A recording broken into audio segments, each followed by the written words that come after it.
En un clic, découvre les identités remarquables pour passer ton brevet sereinement. Maintenant que tu as compris quelles sont les formules des identités remarquables, nous allons, toi et moi, nous concentrer sur a moins b au carré. Alors d'abord, pourquoi utiliser a moins b au carré? Eh bien le but, c'est de réussir à transformer une expression en la développant ou en la factorisant. Ici tu as a moins b au carré est égal à a carré moins 2ab plus b carré. Si tu développes l'expression, cela peut te permettre de la calculer plus rapidement. Et si tu la factorises, tu peux obtenir un produit de plusieurs facteurs. Les conditions d'utilisation. Eh bien, la toute première chose que tu dois faire, c'est d'apprendre par cœur la formule de l'identité remarquable suivante. A moins b au carré est égal à a carré moins 2ab plus b carré. Cela va t'aider à la reconnaître plus rapidement et facilement dans un exercice. Attention, le signe négatif dans ta parenthèse a moins b amène à un signe négatif et un signe positif dans la partie développée. L'application numérique. Eh bien, regarde les exemples avec moi pour mieux comprendre comment développer et factoriser a moins b au carré. Voyons d'abord le développement. Ici, on te demande de développer l'expression suivante. 4x moins 2 le tout au carré.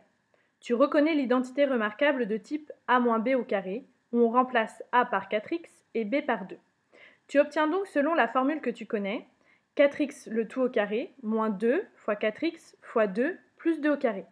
En réalisant les calculs nécessaires, tu obtiens alors ta formule développée, 16x au carré moins 16x plus 4. Étudions maintenant la factorisation. Tu as l'expression 16x au carré moins 16x plus 4. Or, tu sais que 16 est égal à 4 fois 4, 16 est égal à 4 au carré. Tu remplaces donc dans ton expression 16 par 4 au carré. Mais tu sais également que 16 est égal à 2 fois 4 fois 2. Tu peux donc remplacer 16 par 2 fois 4x fois 2 dans ton expression. Enfin, 4 est égal à 2 au carré. Tu remplaces donc 4 par 2 au carré dans ton expression.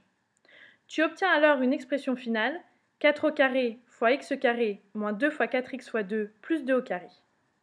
Cette expression peut te faire tout de suite penser à ton identité remarquable, a carré moins 2ab plus b carré.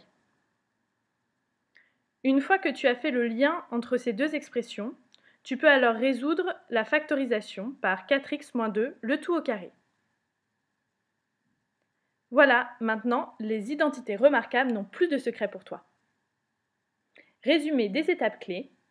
Petit 1, tu identifies la partie de l'identité remarquable qui t'est donnée. Petit 2, tu détermines laquelle des trois identités remarquables tu dois utiliser. Petit 3, tu identifies les lettres A et B de l'identité. Et enfin, tu appliques l'identité remarquable.